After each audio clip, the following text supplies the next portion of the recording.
Bonjour chers auditeurs, ici Éric Lantier au microphone et bienvenue à ce tour d'horizon du 31 mai 2018. Eh bien, aujourd'hui, mesdames et messieurs, il va être question de l'indice d'engagement.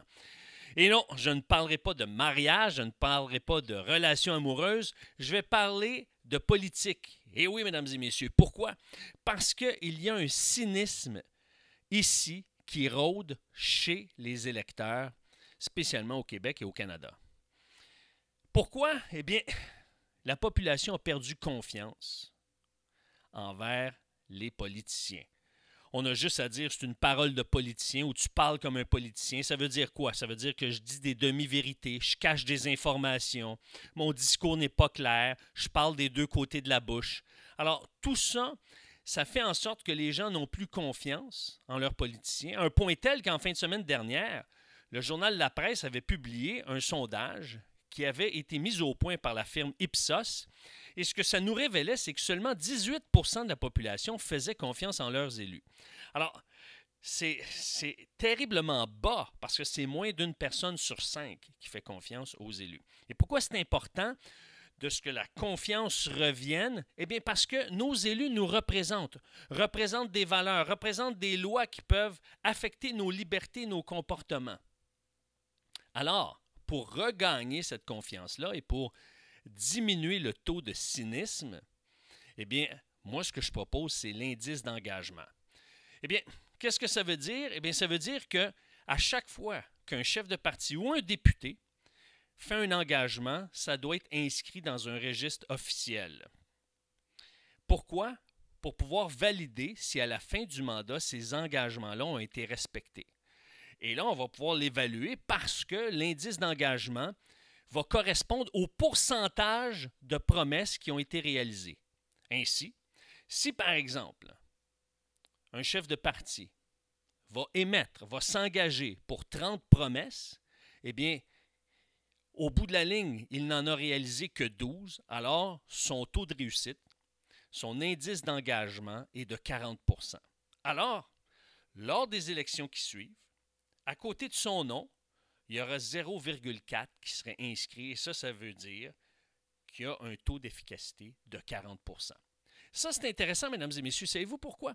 Parce qu'à ce moment-là, ce que ça fait que la population est au courant de ce qui se passe, est au courant de l'efficacité de chaque député et de chaque chef de parti.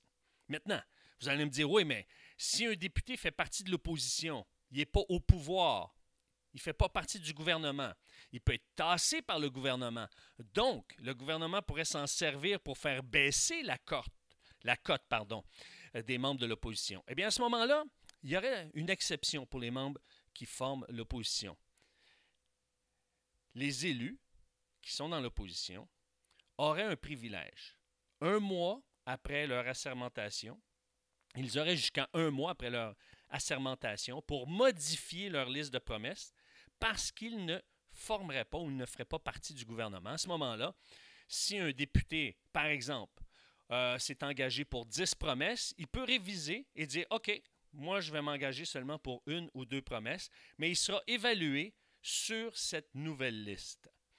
Et là, ça empêche le gouvernement de jouer d'une manière vicieuse. Et ça rééquilibre les pouvoirs. Maintenant, lorsqu'une loi est votée et qu'elle n'a pas fait partie d'une promesse, eh bien, une chose, c'est que chaque membre de ce parti-là voit sa cote baisser de 10% ou une perte de 10 points. Et en plus, si la loi n'a pas été inscrite sur le registre des promesses, eh bien, le gouvernement devra avoir l'appui d'au moins 50% des membres de l'opposition. Ce qui est énorme, mesdames et messieurs. Ça veut dire qu'il ne faut pas faire de surprise à la population, à moins que ça touche la sécurité ou que ça soit dans une condition extrême ou dans un état d'urgence. Et ça va amener les médias à jouer un rôle de chien de garde, non pas seulement à l'égard des idées ou de l'idéologie, mais à l'égard des engagements.